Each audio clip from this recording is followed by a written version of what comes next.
spiritual elders, holy masters, saints, archangels, holy angels, and spiritual helpers. Personally, to my teacher, Master Tokok Sui Mahaguji Mailing, thank you for divine light, divine love. Thank you for your guidance, help, healing, and divine protection. Thank you for blessing us with your compassionate, purifying light and soothing, healing energy. We thank you in full faith, and so it is. So today it's part two, for Anchor the Light, part two of the 3 nights in preparation for Wesak. And today we're talking about Eightfold Path number 2, number 3, and number 4, which is right thoughts, right speech, right action. Now, to put things in proper context before we do our meditation, it's something like this. You see, the most important one is the first one. We talked about that. That's right viewpoint. So based on right viewpoint, you would know what kind of thoughts to create, what kind of speech and action, right? Makes sense. Now, if you look at the screen right now, let's start with what the Lord Buddha said. He said, we are what we think. All that we are arises with our thoughts. With our thoughts, we create our world, or we make our world. So the question is why? You have to first understand the nature of materialization. And we've talked about this before.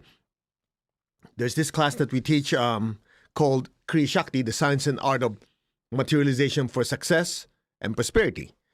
Now, the word we use is not manifestation because Grandmaster Cho was very, very adamant about it. It's called materialization. So let's describe the whole process. When I think of something, let's say I'm thinking of a new car. So what happens is within my energy field, you have several of them, right? You have the physical body that is enveloped and interpenetrated by your etheric body, then your emotional body, and your mental body. These are your instruments in those different vibrations. They exist in the same physical space, but different frequencies. Just like if you have your radio, you have AM and FM, flick a switch, in AM. Flick a switch, you're in FM. You didn't have to move the radio, right? So essentially, the physical, emotional, mental, and the other spiritual worlds all coexist simultaneously, just in different frequencies. All right? Now, so if I think of, I'd like to have a new car. So that thought is created in the mental world by my mental machine. So it's just like a hologram in that mental world, in my mental body. So over a period of time, I think about, I start looking at brochures, I look at commercials, and I look at the internet. So that process of keep looking and thinking, it has these nice wheels and this many horsepower, whatever.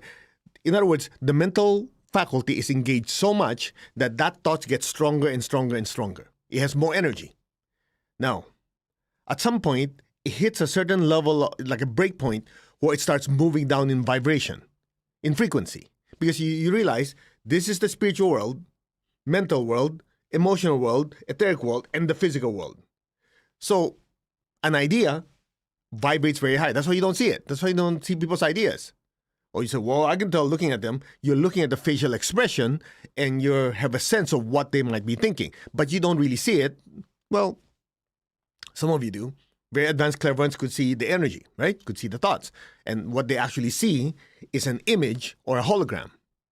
Now, if you go to a clairvoyant or a psychic who's let's just say, relatively advanced, the key word is relative, one of the ways they know if something's going to happen in your life is basically they look at your aura, they look at certain energies, look at this hologram, and they look for 2 things. They look for brightness and they look for density, okay? So at some point, the brightness gives you an idea how much energy that thought has. The density tells you how close is it from moving from the mental world to move down to the emotional world. So if they notice, based on my experience and my 20, 30 years of experience, when I look at this, at that brightness and that density, I'll give it about 2 months before it'll manifest. So that's why they can tell you, I see a car in your future, I see a husband and wife or whatever. That's one of the ways they do it. So this process of the thought gaining enough energy, it hits a certain critical mass, if you will. It becomes so dense, it starts moving down to the emotional world. Now, in your case, instead of just, that's a nice car, you start searching the internet, you go, I want it. Then you go, when I'm getting that car, I feel good. People are looking at me. I feel like, whatever feelings you have, good or bad, Most likely good because that's what you wanted, right? And when you start feeling those things, that means that thought has moved down to the emotional world. At that point, you get excited. Yeah. Oh, I mean, I can't wait. So as you get more and more emotional about it, and before you know it, I have a few minutes spare time. I saw there's a car dealership there. Man, let me make an appointment, go out there and test drive it. Guess what you just did? You just took an idea, which is the mental world, move it down to the emotional world. You get emotionally excited, and then you got off your butt and went to get over there and actually physically touched it. You know what you just did? You just did something called materialization. And not too long from there, assuming you have the budget, it's in your garage. Get the idea? That's materialization. It started where? In your thoughts. That's why the Lord Buddha said, everything arises from our thoughts. Now you say, well, where does passion come in? When you have passion, that's already moved to your solar plexus. It's already moved down to your heart. It's already moved to the emotional world. That's why, there's some people that just think, oh yeah, they say they're what do you call armchair quarterbacks. They should do this, they should do that, I should do it. They have all these great ideas, but nothing happens in their life. That's why a lot of you who came from Tony Robbins' event, what do you say? You have that passion. You see, what he didn't tell you is this. Energetically, he's basically short-circuiting the system. He's saying, okay, what do you want? And then get passionate about it. He drags it down to the emotional world. Well, guess what? Your solar plexus is closer to your butt. Your basic chakra, which is a chakra of materialization. Because while people say, yeah, I'd like to do this someday. Yeah, I'd like to have a better life. As he gets you excited, what happens? He's triggering your heart and your solar plexus, which is what? Forcing that process to speed up. But it all starts where first? You need to know what you want. Make sense? So when the Lord Buddha said it starts from the thought, we create a world, that's what he meant. Now, however, you have to realize with what he said, this is still assuming you have the right viewpoint. Remember the Eightfold Path? Right viewpoint, right thoughts, right words, right actions, right lifestyle, and it keeps going.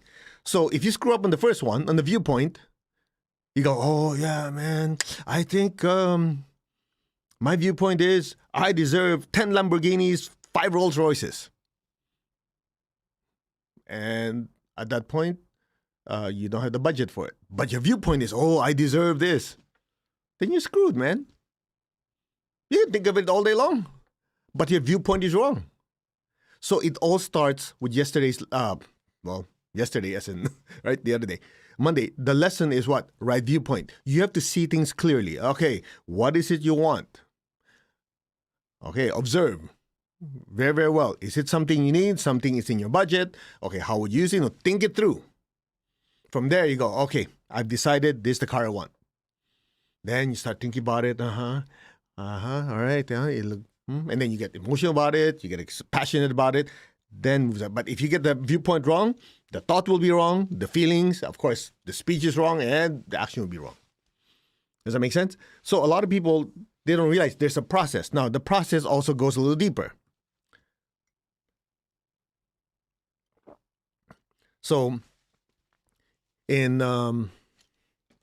Panic Psychic Self-Defense, which is, by the way, I just got the approval from the mother organization that will be teaching the class Psychic Self-Defense online next month in May. So if you're in the U.S., if you have a U.S. address, we'll be teaching online. It's a full day of how to use energy. Anyway, the basic premise is as simple as this.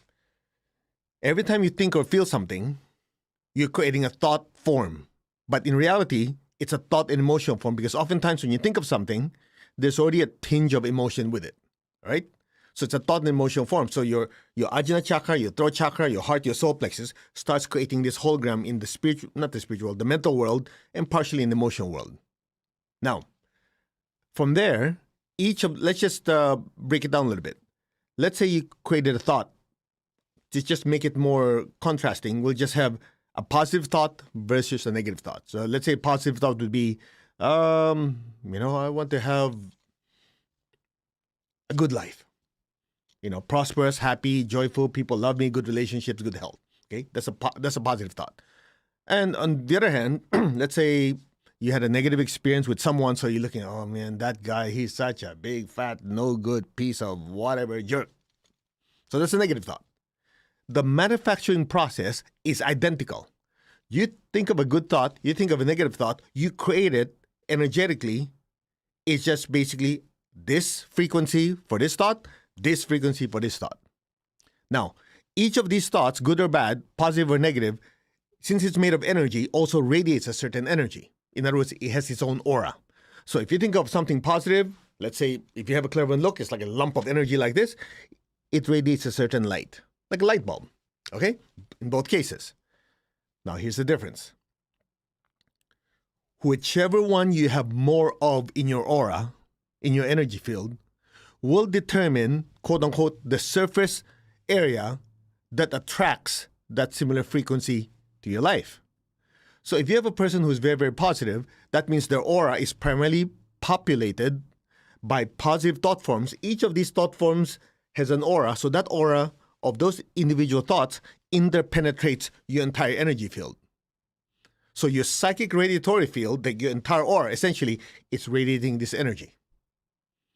So the law of attraction now is working for you. Are you with me so far? Now, if a person likes to complain a lot, that means all those negative thoughts have their own individual aura. It also populates the entire aura. So the surface area of your aura is basically interwoven, if that's right English, woven with this negative energy from all those negative thought forms. Well, guess what? That's what you attract. So now the law of attraction is working against you. That's why we always say, big fish eat small fish. You know, people like keep quoting law of attraction. Yeah, did you clean out your crap? If you didn't, well, guess what? That law of attraction is attracting negative energy to you.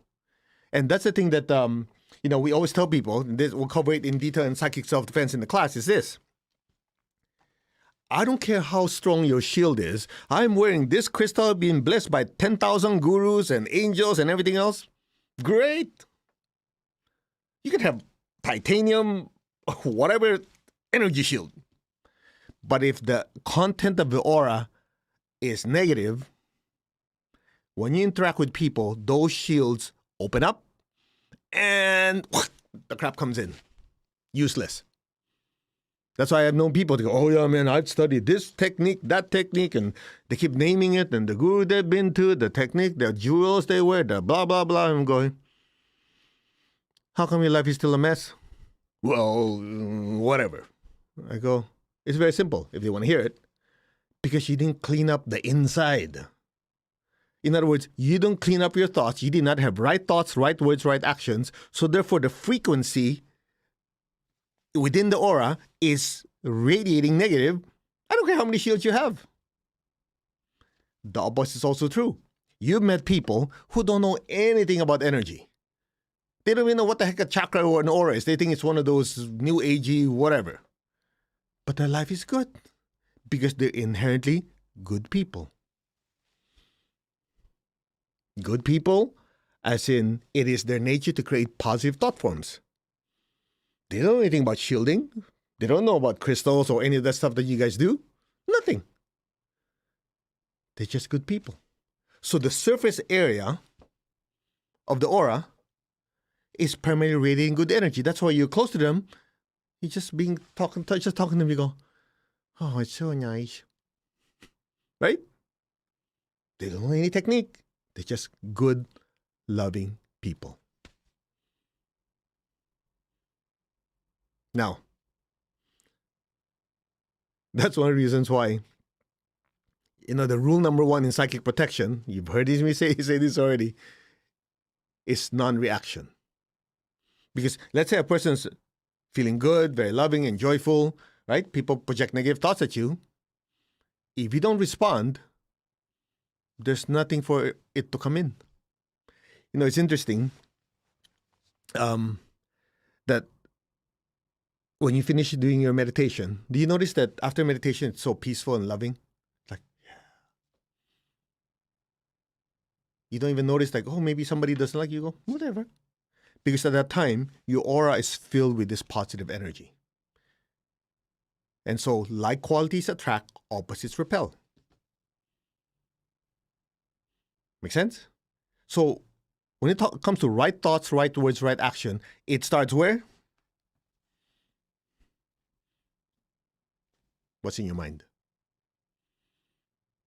There's no point in going, yeah, I'm going to use this technique, that technique, if what populates a person's mind is always complaining about this, criticizing this and that.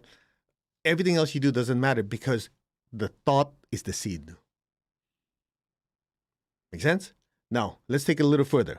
So part of the Wesak festival is understanding how to regulate your thoughts, your words, and your emotions, right? That's why right viewpoint is Eightfold Path number 1, Eightfold Path number 2, 3, and 4 is right thoughts, right words, right actions. Now, in order to harness these right thoughts, right words, and actions, you also have to understand the law of karma. Without it, doesn't matter. What are you talking about? Because with our thoughts, with our speech and our actions, we are planting seeds. Okay, let's put it in proper context. So the reason right thoughts, right words, right actions are so important because with whatever we think of, whatever we say, whatever we do, we are creating a cause. And based on who's that other smart dude? Isaac Newton, right? Newton said the third law of motion.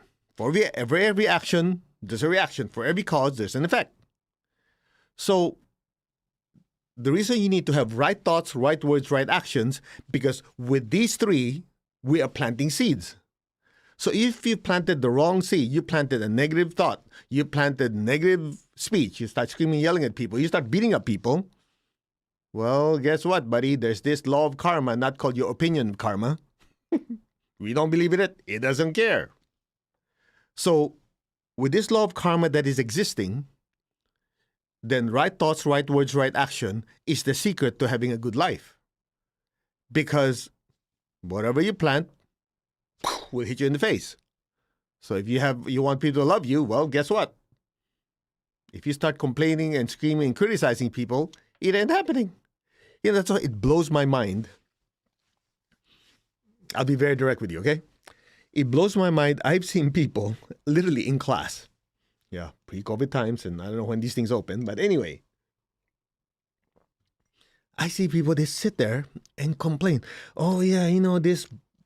I'll just be as politically correct as possible.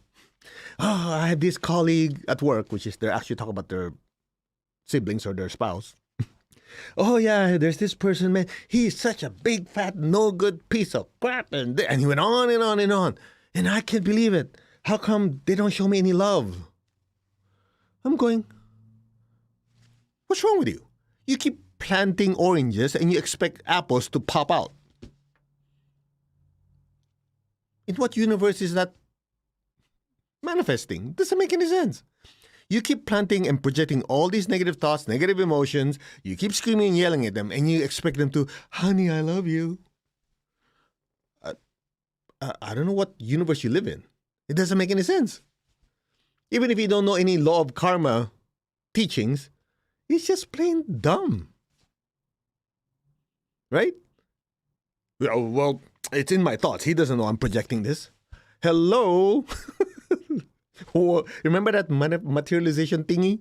Whatever happens in the energy world has a tendency, and if you have strong enough a thought, good or bad, it has a tendency to move down. It starts affecting your emotions, and before you know it, it manifests. Oh, it's my thoughts, my private thoughts. You really think it has no effect anywhere else? Hello, go back to the thought forms we create. That's why one of the things that Lord Buddha kept reminding us every year, he said, teach the Four Noble Truths and Eightfold Path because humanity forgets. Actually, he didn't say humanity, all beings. Now, to weed you guys out a little bit, based on what we were told, when he, for lack of a better word, experienced his full enlightenment, all beings were affected by his enlightenment. So when he started teaching, the teachings were not just for human beings, even for angelic beings, devas, and other races. In fact, one of the, just to kind of give you a little extra information, according to one Zen story, he was in a garden teaching. There were the disciples, right? His disciples, and in his teaching, I think it was in Deerfield, according to the story, very hard to validate. When he was teaching, it was attended not just by human beings, but also by devas. The word deva means shining ones, which is the equivalent of what we call angelic beings. And I told you later on we'll teach a class on it online because some people are interested. We'll go into the more, not really scientific, but more of the, how do you call it? More universal teaching, okay? Anyway, so according to the story, he held the flower like this. He just held the flower. And the human beings watching, we're going, okay, what's going on? But the angelic beings, the devas, looked at it, looked at the flower, and went into deep meditation. So for them, when the teacher was holding the flower, it was emitting so much energy, everybody went into bliss. Well, the angelic beings. The human beings, some of them did, some of them were oblivious. Because when he experienced that enlightenment, he was radiating so much energy, it awakened the divinity within every soul. Human souls and non-human souls. Okay? Anyway, so let's go back to the teaching. That's why every year, the instructions were every year after he left his body, before he left his body, he said, the Four Noble Truths and Eightfold Path have to be taught because it permeates every part of our life. And it starts where? Our thoughts. So when we properly use right thoughts, right speech, right action, we are harnessing the law of karma to be able to give us a better life. When we violate the law of karma, then it creates misery. How does it create misery? We already covered it. You plant bad seeds, you get bad harvest. Or you get what you deserve, good or bad. Right? So if you plant good seeds, right thoughts, right words, right actions, that's what comes back to you. Now, if we go a little deeper, by the way, in the 7-day purification lecture meditation this morning, which, by the way, if you still want to sign up, if any of you still want to join it, tomorrow we close it because that's already day 4. And for most people, this is not Netflix where you can binge watch because some of you who've joined it, you realize how in-depth I went. And for most people, by the time you take notes and the deep meditation we do, you cannot handle the energy if you do it continuously. So tomorrow we're closing it. So Thursday would be the last day if you guys still want to sign up, okay? So one of the things we were covering, and that is this. So part of right thoughts is not just good and uplifting thoughts, but discernment.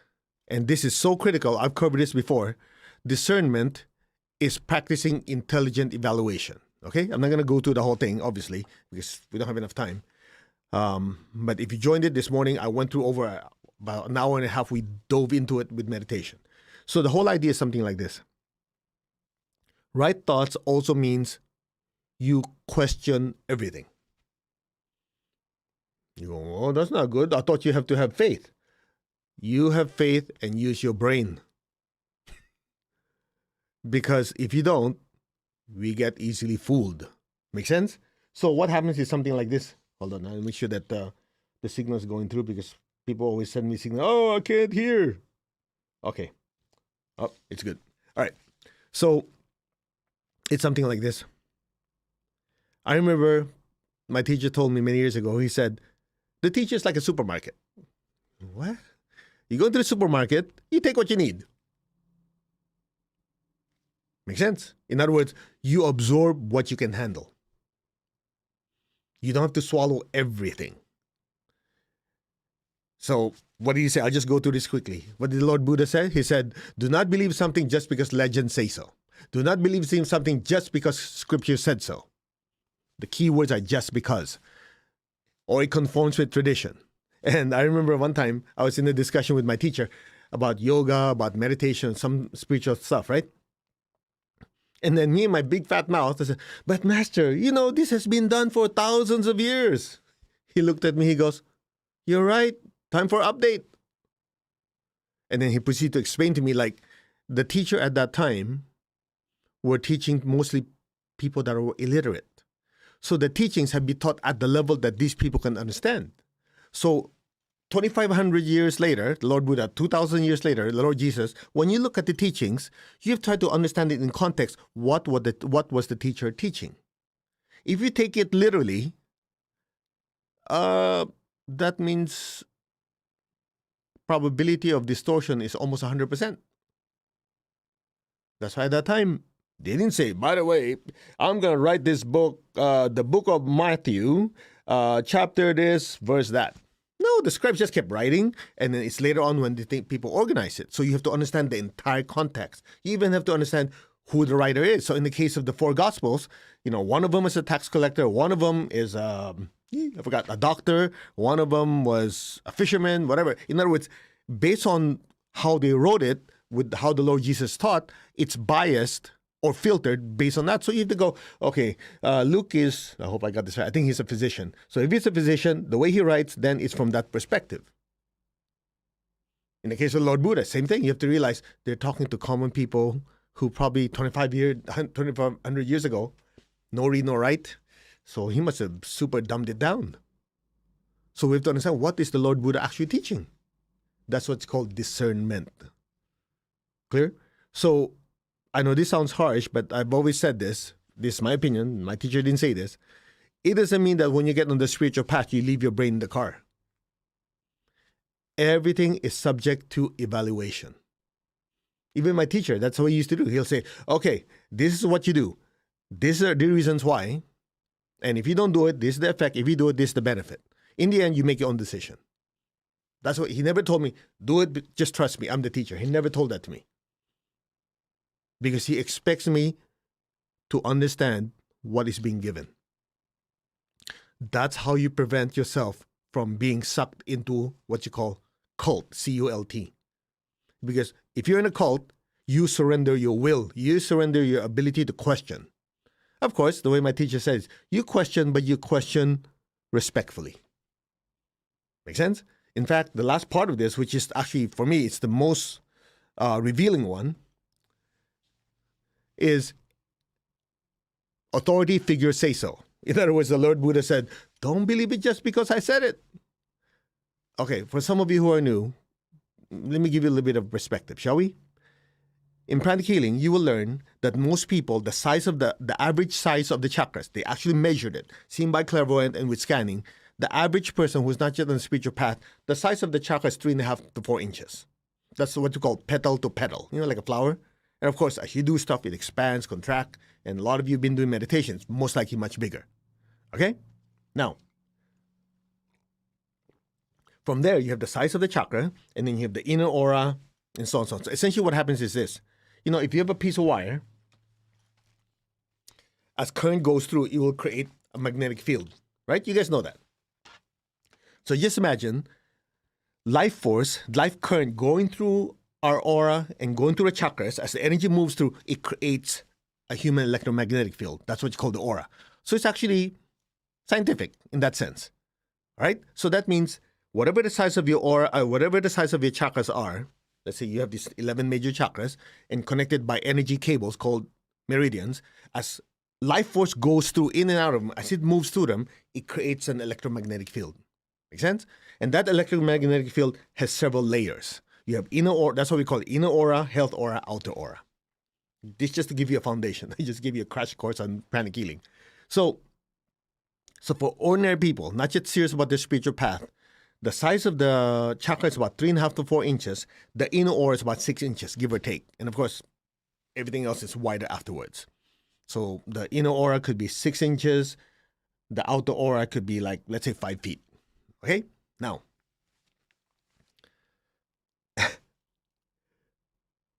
according to what I was told, very hard to validate, the Lord Buddha, the Lord Jesus, all these great enlightened beings, they are planetary beings. Their aura is bigger than the planet. So that means most likely each of their chakras is probably the size of a country. Do you understand what we're talking about here? But somebody of that level of development will tell us, don't believe something just because I said so. Only believe it if you have personal verification or experience. You've studied it, you experienced it. Otherwise, it's called superstition. Are we getting somewhere? So that's why right thoughts is so important. Sharpen your mind. Now, of course, there's right speech. And right speech, there are many parts of this right speech.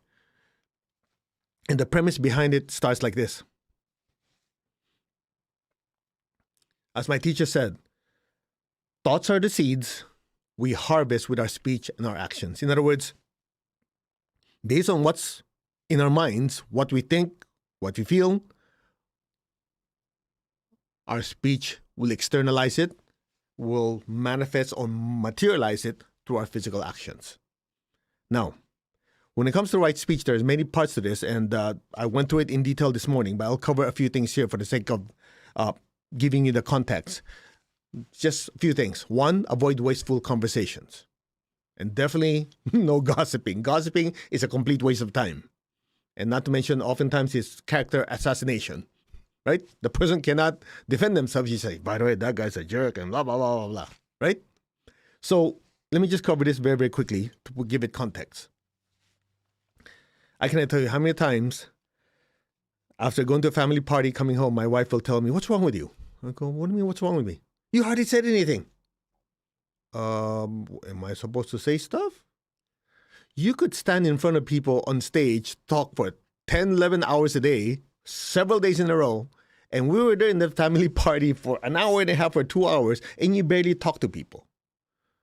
I said, they're talking about useless stuff. They talk for the sake of talking.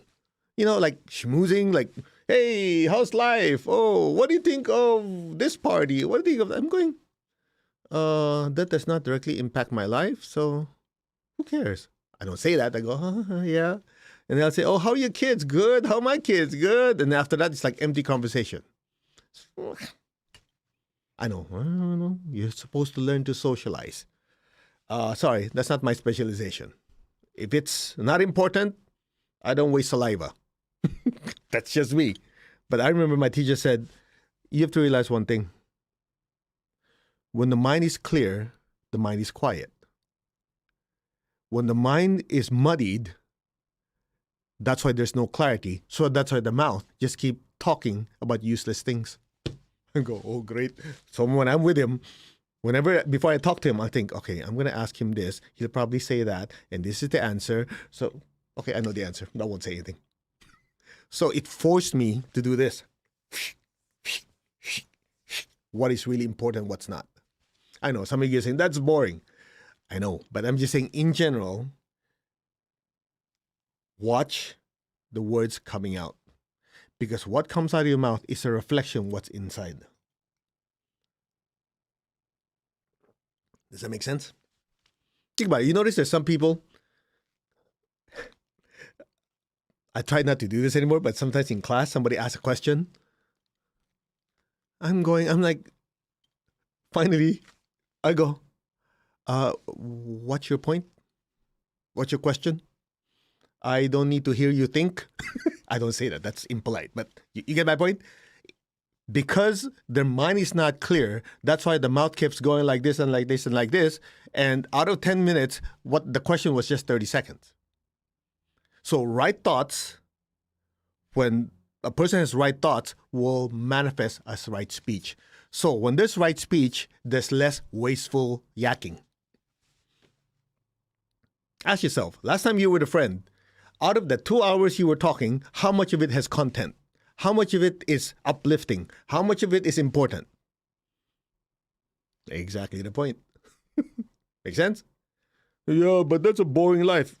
Believe me, when you have peace and clarity, it's not boring. It's like finally.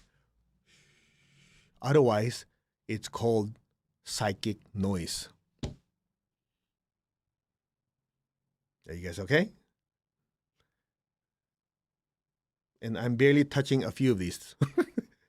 So, right thoughts, right speech. Of course, there's right speech, and I'll share this with you because I think this is important. We covered this morning. Right speech. There are many versions of this. I'm sure a lot of you have known more of it, but this is just the essence. When you're saying something to someone, number one, is it true? If it's not true, you stop right there. Don't bother going 2, 3, 4. Because if it's not true, then it's BS. It's your belief system. As Tony Robbins used to say. Okay? So the first thing is, if you're going to say something, is it true? If it's not true, you better clarify based on what I was told. In my opinion. Don't say like, yeah, by the way, this is that. Because if the first part's not true, then the rest don't matter. But let's just say what you're saying has a higher probability of the truth. So when you say something, okay, first of all, is it true? Number two, is it kind and not hurtful? Have you had the experience where somebody tells you a bunch of stuff about you, but it's the truth, I'm being honest, but their intention is to hurt you? Mm-hmm. They want to slice and dice you, right? Next, is it useful? Is it necessary? It's supposed to help you or help someone? If not, if it failed this test, it's useless. It's just yakking, mouth moving air, but no content. Sounds familiar? Try to recall the people you talk to. How many of them follow this? Or a lot of them just talk just so that, the saliva has somewhere to go. I know it sounds harsh, right? But hey, I didn't force you to listen. And of course, right action is also very, very important. Right action, I'll just go through this very quickly. Avoid physical injury. Now, I know some of you goes, yeah, but wait a minute. What if someone trying to hurt me? Okay, just relax. Let me tell you my samurai story again so you understand. First of all, when you say avoid physical injury, avoid unnecessary physical injury. Because what if somebody's going to hurt your family, hurt you? You have to defend yourself. Otherwise, it'd be the sin of inaction, right? But this is the part that's very important. I want to really drive home. When I was in El Paso, Texas, there's an army post, a big army base called Fort Bliss. Okay? It's not because it's a super spiritual place. It just so happened that the army post was named after some general with the last name Bliss. So a lot of the people attending our classes were military men and women. And so when we talk about the virtues of loving kindness and non-injury, of course, they raise their hand, excuse me, I'm a soldier. Does that mean I don't shoot? So lucky enough, many years before, I asked my teacher that question. And instead of answering my question, he told the story. Some of you heard it. So in ancient Japan, you have the samurais. The samurai, they're people, not the sword. The sword is called katana. Next time you go to a sushi place, if you want to sound intelligent, you tell the sushi chef, oh, is your sushi knife made like a katana? They're going to be impressed if they know what you're talking about. That's a sword, okay? Anyway, make a long story short, their job is to protect royalty. And so if they have a bad guy, there's no judge, there's no jury, whatever. In ancient Japan, it's like they test the sharpness of the sword, whether it's 1 cut or 2 cut to cut your body in half. Okay, pretty ruthless. Okay, anyway, so the story goes, these two samurais chasing this bad dude. And one guy caught up with him, and of course, he's ready to kill the guy, right? The bad guy turned around, spat him in his face. So the samurai goes and walked away. The slower guy finally caught up, and of course, by then the bad guy got away. And he said, what's wrong with you? We were looking for this guy for who knows how long. He's Japan's most wanted. He's on TV. And the first guy says, I kill out of obligation and duty. When he spat on my face, I knew I would be killing him because I was angry for him spitting at me. That's not what I do. And I remember when my teacher said that, he didn't have to say anymore. I realized what the answer was. If you're going to be in law enforcement, if you're going to be in the military, if you're going to be a parent, whatever, you have to do your duty. The most important part is what's in your heart and what's in your mind. If you have to injure someone because you don't have a choice, because it's part of your job to protect, then you better do your job well. However, if you enjoy hurting the other person, that's where the negative karma comes in. So the intention and the dosage have to be in check. In other words, if somebody's going to hurt your family and just, I don't know, hitting them with a bat once to knock them out is enough, then you can run away. That's all you do. But if you sit there and go, let me enjoy this. Let me bash your head in, break your arm, break your leg, and sit there and go, what else can I do to this guy? That's where the negative karma comes in. Or you can do the Jackie Chan technique. I haven't told that joke in a long time. Have you seen that movie, Jackie Chan?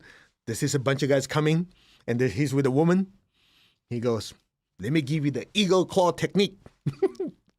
And so he took his sandals off, put it in the ground, grabbed his sandals, and ran. Eagle claw technique. Anyway, all right, let's be focused. You get my point? So the part on avoid physical injury is quite, let's just say, quite deep in teaching.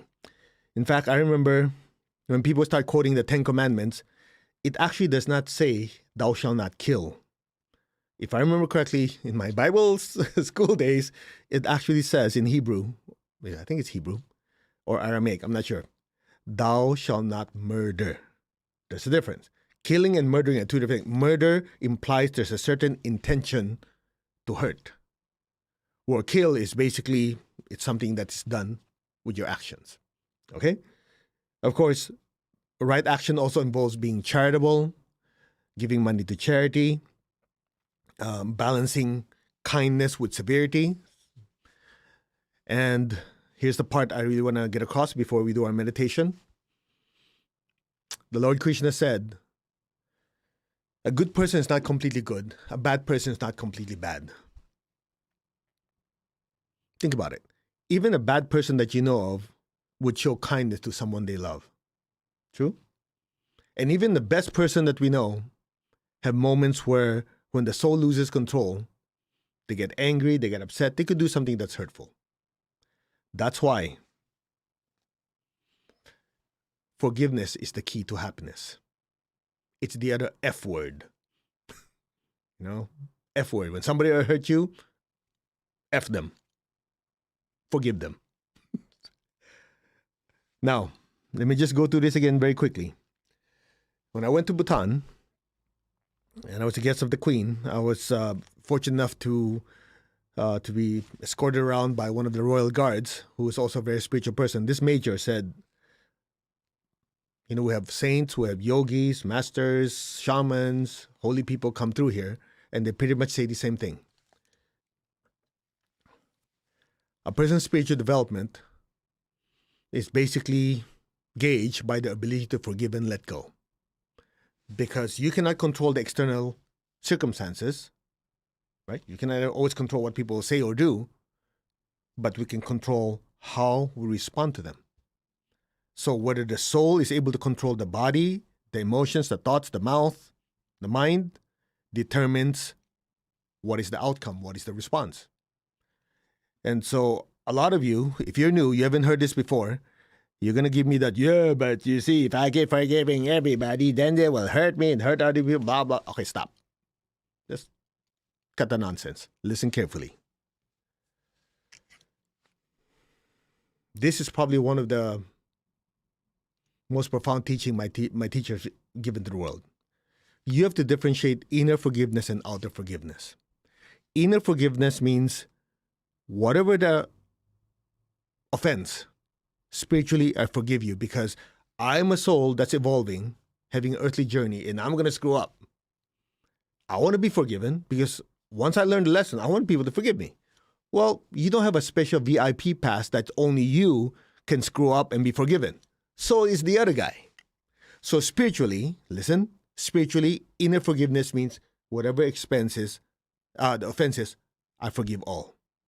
That allows me to have inner peace and be able to sleep at night. Externally, I'm going to sue your pants off. Or I'm going to have a restraining order. Make sense? So internally, you forgive. Externally, you have to show boundaries. The two exist simultaneously. If you're a parent, you do this all day long. Remember when your kids are small, what did you do? When they goof up, you cannot do that. Part of you saying, At that age, I've done worse. This must be karma, man. But, okay, you're grounded for a month. Right? And some of you go, it's going to hurt me more than hurt them, but I don't have a choice. I love them. I forgive them. But if I don't show them that I'm pissed off, that I'm not going to stand for this, they're going to grow up, be terrible people. So I have to set some boundaries. Sounds familiar? Exactly the same thing. People that hurt us are oftentimes what? Spiritual babies in adult bodies. That's a quote from my teacher. So that's why proper or right action, right thoughts, right words, right speech, right action involves forgiveness. Because we cannot control what people do. We can affect it, but there's no certainty you can control what people do. The only certainty you have is the ability of the soul at some level to control the thoughts, the words, and the speech that come out of us.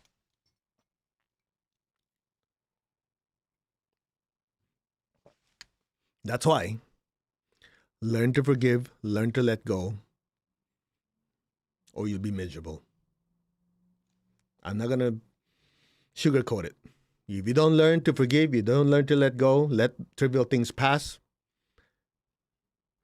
we'll talk again in a few lifetimes. You will tell me that, yep, it was miserable. So, it's in your hands. And denial is not going to make it go away. Right thoughts, right speech, right action. You put it all together, you do it over and over again. That's what you call right lifestyle. Noble path number 5. So come Friday, when we do the third portion, we'll cover lifestyle a little more. Your lifestyle or your livelihood is a manifestation of how much control the soul has over the body, its desires, the emotions, and its passion and drama, and your mind, of how clear and focused your mind is. You put it all together, that's your lifestyle. And so we'll talk about it on Friday, okay? Now, we're going to do our meditation, but before we do this, before you guys space out, just a few announcements here.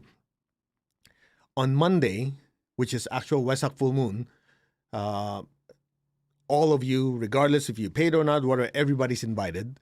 The link will be available. I don't know if it's available yet. It's going to be a closed room, like always. We used to have it broadcasted everywhere, and you have a bunch of people that start criticizing. Oh, you bunch of New Age people, you're praying to this. We don't need these people. They're not open. They're not yet ready. You don't need them criticizing and causing problem, right? So it's going to be a closed room. In other words, you sign up. All of us going to be meditating together from 6:30, all this California time. Okay, schedule will be there for 6:30 to 7:30, about an hour. We'll have a discussion, just like the Lord Buddha taught, the Four Noble Truths, the Eightfold Path, in that 1 hour, just to kind of remind people. And then from there's going to be a pee break, okay? And after that, the main event, we'll do the Wesak Festival meditation, and it's going to be an hour. I'm going to tell you right now, 1 hour. You cannot sit that long. Well, if you're in deep meditation, you won't even notice the time goes by. Now, if you're screaming all over the place, either you have a physical issue that you do your best to be comfortable, or you were not prepared. But the comments we had before, if you're really sensing that energy and being with it, you won't even notice the time. And after that, we're gonna use that energy to bless our projects, loved ones, and friends. Okay, so that's next Monday. Just want to make sure that you set aside the time for that.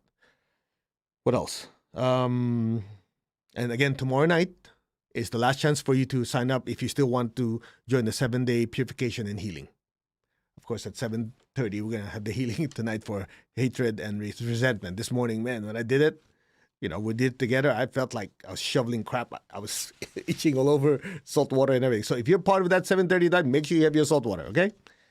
And what else? I think that's it. Okay, the pranic self-defense is going to be taught in May. You'll have the information there.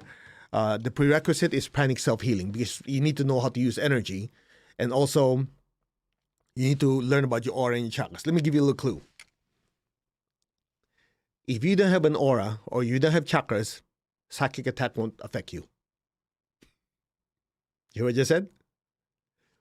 If you don't have aura and chakras, you're not subject to psychic attack.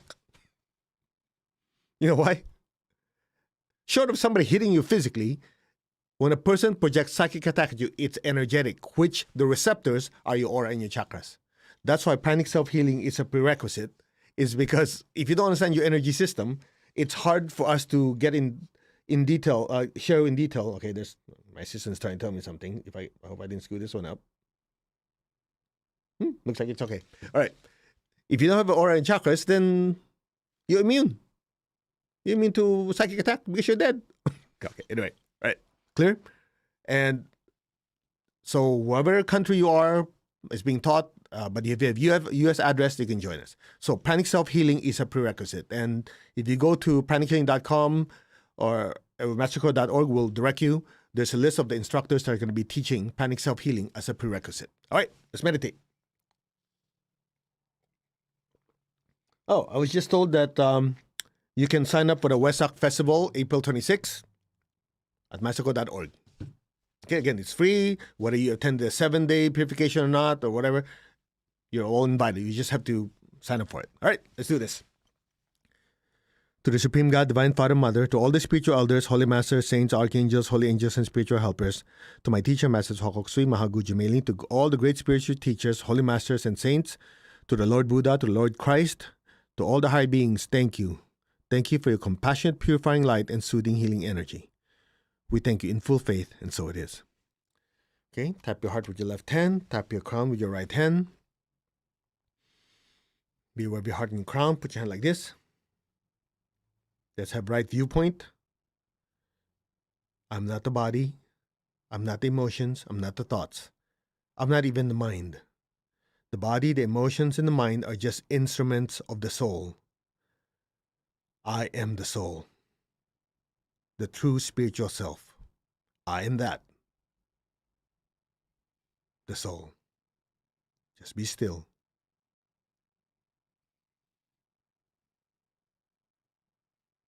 I am connected in one to my higher soul.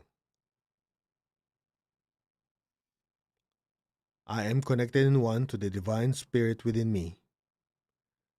I am a child of God. I am one with God. I am one with all. There is only oneness. Just be still.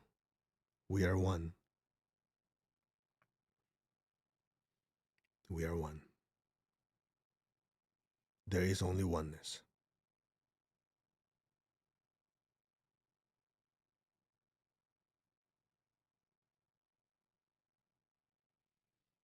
Maintain that stillness and awareness. Open your hands in blessing.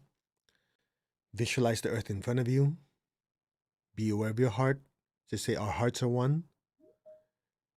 Now project beautiful pink light from your heart to your hands and fill the earth with it. Start with your family, your relatives and friends. Fill them with beautiful pink light. Let that pink light spread to the city, state, country. Let it spread throughout the entire earth. Lord, make me an instrument of your peace. Wherever there's hatred anywhere in the world, let me sow love. Flood your family with love,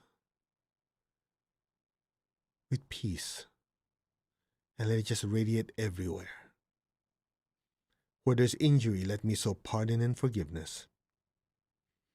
Part of right thoughts, right words, right action is the ability to forgive and let go. So visualize the people we have hurt. Let's start there. We keep thinking of people who have hurt us. How about the people we have hurt? So visualize all the people we could have hurt in the past. And just say, to whoever I've hurt, in however way I've hurt you, I've learned from my mistakes. I humbly ask for your forgiveness. Thank you. Fill them with beautiful pink light. Say thank you for your forgiveness. And also say, and I forgive myself. I've learned my lessons. I want to be a better person.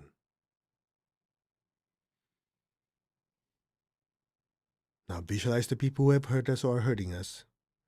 Flood them with beautiful pink light. And just silently say, We are all children of God. We are all growing and evolving. Evolution involves time, process, and lots of mistakes. I've learned from my mistakes and grew from all of them. So can all of you. To all who have hurt me, you are all completely forgiven. Go in peace. May you be blessed with inner peace, inner healing. May you also spiritually grow and learn from your mistakes. Namaste. I forgive you. I let go. Now take a deep breath. Open your eyes. Look at me. Say, cut, disconnect. Again, inhale. Cut, disconnect. I release all of you. Again, inhale. Cut, disconnect. I release all anger and resentment. So be it. Now be aware of your heart. Flood them with even more beautiful pink light. May all of you be blessed with peace and with love. May you be blessed. So be it. So be it. Can you feel the relief? Let's continue. Where there's doubt, let me sow faith. Where there's despair, let me sow hope. To all who are suffering, may all of you be blessed with hope and with faith in a better life. So be it. So be it. Now be aware of your heart. Take a deep breath. Be aware of your crown and exhale. You stay on your crown.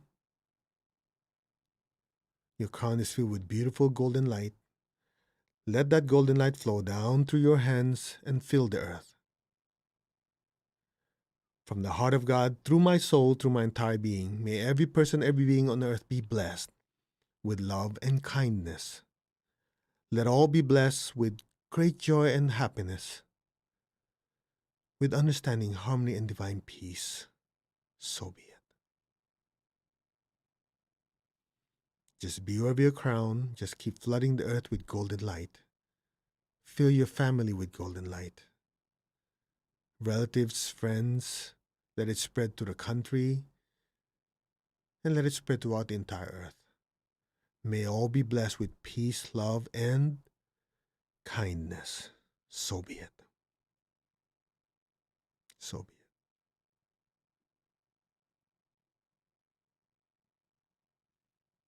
Especially bless the people who have hurt us. Bless them with golden light, peace, love, and forgiveness. So be it. Now be aware of your heart and your crown. Take a deep breath. Exhale, flood the earth with even brighter golden light. From the center of the heart of God, through my soul, through my entire being, may every person, every being in the higher worlds, middle worlds, even the lower worlds, let all beings in every dimension, every direction above and below, all beings be blessed with God's unconditional love and kindness. From the center of the heart of God, through my soul, through my entire being, may all be blessed with inner peace, inner healing. Let all be blessed with understanding, harmony. Let all be blessed with goodwill, and especially the willingness to do good. May all be blessed. So be it. Now lower your hands on your lap. Just be still. Keep your tongue on the roof of your mouth. Imagine a beautiful golden star just floating above your head. Be aware of the love within your heart. Send a stream of love from your heart up to the crown and into that golden, beautiful star. Allow your entire attention, your entire consciousness to literally be sucked into that golden light. You are that golden light. You're not the body, you're not the emotion, you're not the thoughts. You are the soul, a being of pure energy. That is your true nature. And now, you, the soul, listen. Om.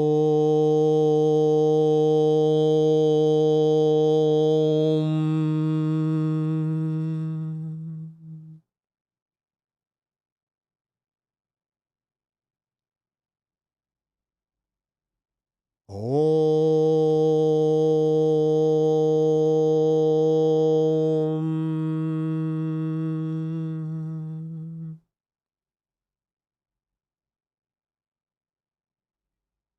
Allow your entire awareness and consciousness to gently drift deeper and deeper into that golden star.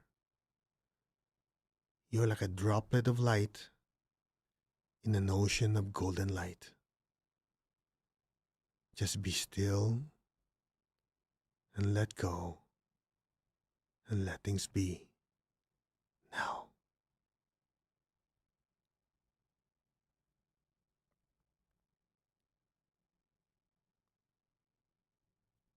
Om.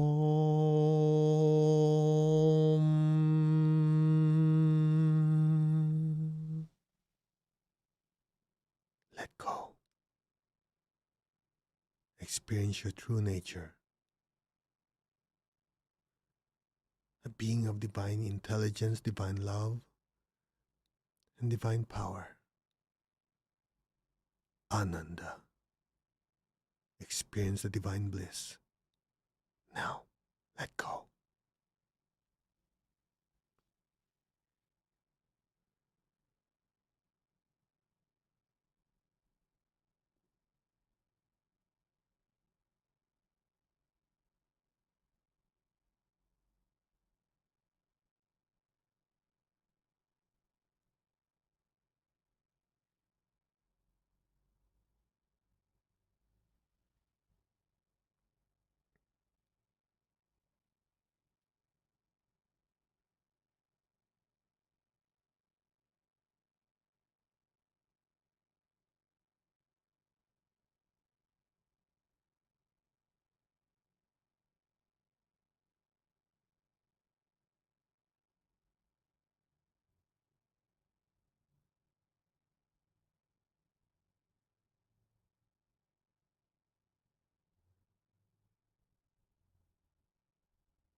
Let go. Go deeper in the light.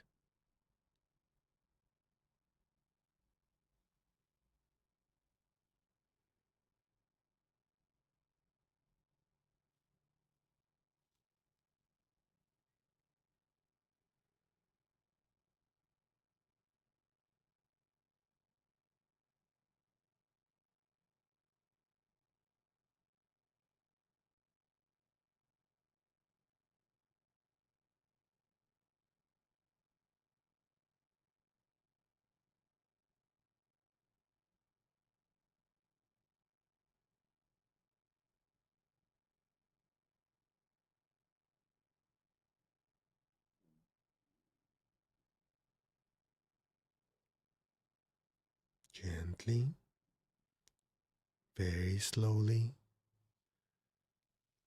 come back to your body. Gently move your fingers, move your toes.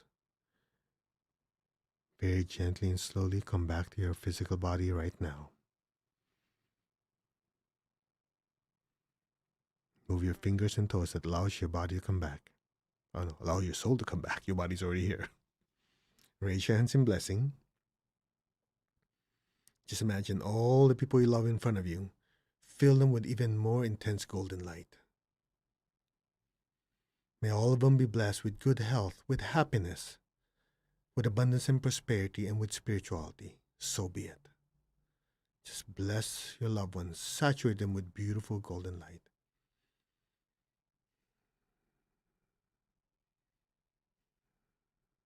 Blessings be to all. Now aim your hands down, be aware of your feet, your hands, and the base of your spine. Project golden light down into the earth. Fill the earth below us with golden light and verbally repeat after me. Let our beloved Mother Earth be blessed with divine light, divine love, and divine power. Let our beloved Mother Earth be healed, regenerated, and revitalized. Blessings be to Mother Earth. So be it. So be it. And so it is. Let's give thanks to the Divine Supreme One, Divine Father, Mother. Thank you to all the spiritual elders, Holy Masters, Saints, Archangels, Holy Angels, spiritual helpers. Personally, to my beloved teacher, Grandmaster Chokok Sui Mahagujume, thank you all for your blessings. To the Lord Buddha, the Lord Christ, and all the high beings, thank you. In full faith, and so it is. Okay, we went way over time, but we tackled 3 of the Eightfold Path in 1 hours plus meditation. So anyway, I hope you guys are all right. Thank you very much for your nice comments. At least the stuff I saw, none of you are knocked out. So I think that's good. So we're done. Get up and do your exercises. And if you're part of the healing for the 7:31, we'll start at 7:30, about 20-some minutes. So get up, exercise, go to the bathroom, get your saltwater bucket because we're going to release a lot of hatred and resentment. And the one tomorrow is releasing excessive unregulated desire or addiction. So the ones who have not signed up, if you still want to, we have 1, 2, 3, 4. Day 1 is anger, anxiety. Today's hatred and resentment. Man, that's like vomiting crap. I was cleaning. It's like, ugh. But we're gonna do it again tonight. And then tomorrow is releasing addictions and things that you really want to release. We're using the group energy, bigger hose, flush it out. Right. So anything you need to know, go to mastercode.org. And I think that's pretty much it. Namaste, everyone. Good night, good morning, wherever you are. Take good care. God bless. Let's see you tomorrow.